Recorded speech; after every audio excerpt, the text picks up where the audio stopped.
Salam Lolers, selamat datang di channel baru ini, channel Love or Like, channel dimana saya akan mereview apapun yang mau saya review. Pastinya yang akan saya review adalah yang minimal bikin saya suka atau bahkan jatuh cinta.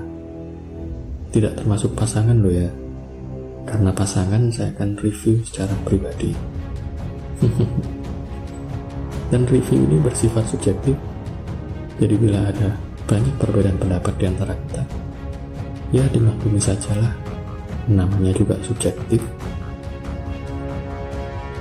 Oke, untuk yang pertama kali dan untuk beberapa episode ke depan, atau bahkan untuk selamanya, karena saya bukan peramal yang bisa meramal apa yang akan saya review ke depannya, saya akan mereview mengenai film.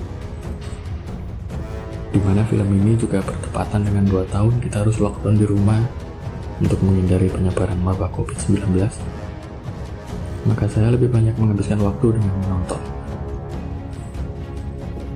Namun yang akan saya review sekarang merupakan film baru yang masih hangat-hangatnya, yang sudah tayang di bioskop dan menimbulkan banyak pro dan kontra. Mungkin lebih banyak kontranya. Film ini adalah Resident Evil Welcome to Raccoon City.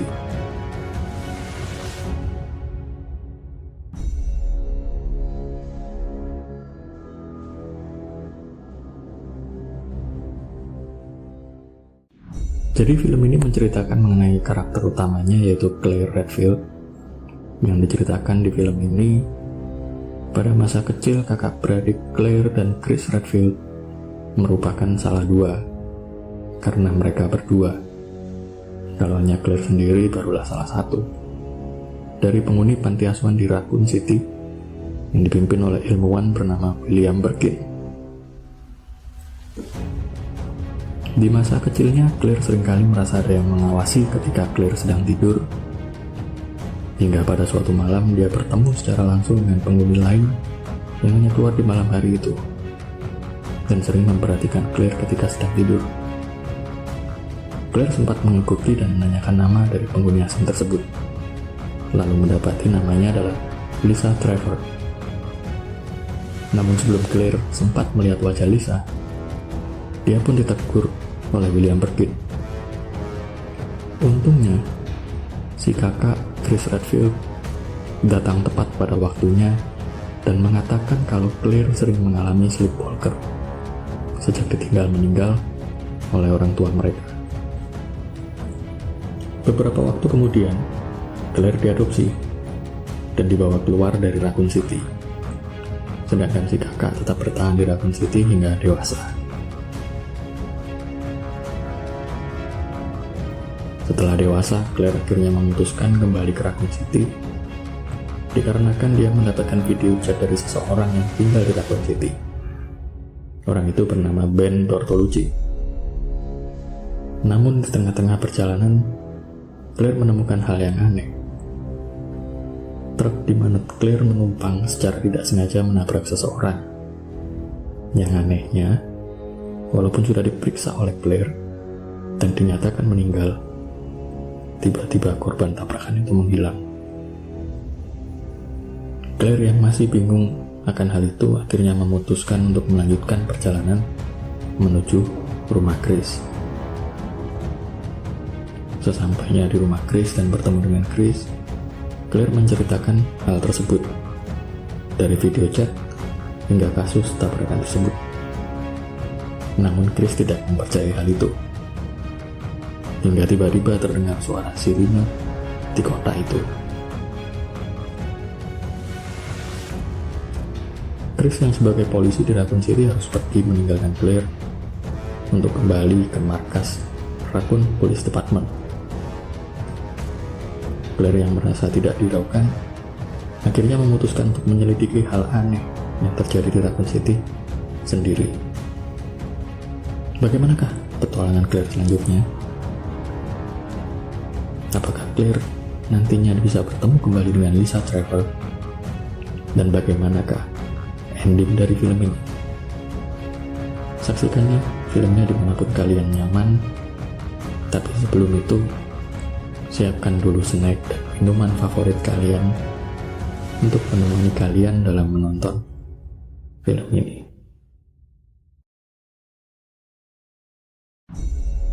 Oke, sekarang kita masuk dalam review film ini.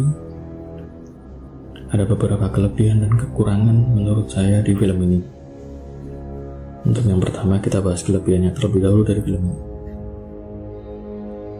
Film ini terinspirasi dari game Resident Evil 2, yang kala itu merupakan game tentang zombie yang menyajikan adegan-adegan yang menegangkan dan mengagetkan, serta seru untuk dimainkan, yang diproduksi oleh Capcom untuk PlayStation yang cukup hype pada saat itu.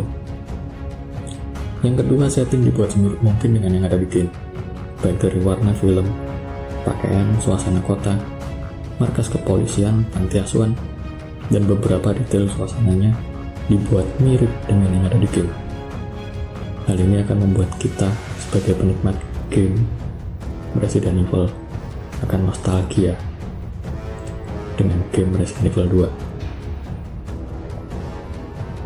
Yang ketiga, zombie dan monster tampak lebih nyata dibandingkan dengan film-film Resident Evil sebelumnya. Bahkan mirip banget dengan yang ada di game. Dan juga ada beberapa jump scare ala Hollywood yang bisa kalian nikmati. Dari segi efek dari film ini terlihat lebih realistis, dan ini merupakan poin utama jika kalian nonton film ini. Efek yang dibuat di film ini terlihat begitu nyata, dan bisa saya simpulkan efek-efeknya halus, Hollywood gitu loh. Yang kelima, semua karakter terkenal di game Resident Evil hadir dalam satu film secara bersamaan. Jadi kita tidak perlu menunggu sequelnya untuk bisa melihat karakter-karakter terkenal di Resident Evil. Namun, ini juga bisa menjadi suatu kelemahan yang nanti saya akan jelaskan. Yang keenam, keseruan kelompok Jill dan Chris Redfield serta Albert Wesker ketika melawan zombie yang berada di panti asuhan Raccoon City membawa ketegangan tersendiri, di mana mereka diserbu oleh banyaknya zombie yang ada di tempat itu. Itulah beberapa kelebihan dari film ini. Sekarang kita akan bahas mengenai kelemahan film ini. Yang pertama, walaupun film ini terinspirasi dari game Resident Evil 2, namun eksekusinya sedikit banyak berbeda. Cerita di film ini lebih berfokus kepada Claire, sedangkan dalam game Resident Evil 2, apalagi yang versi remake-nya,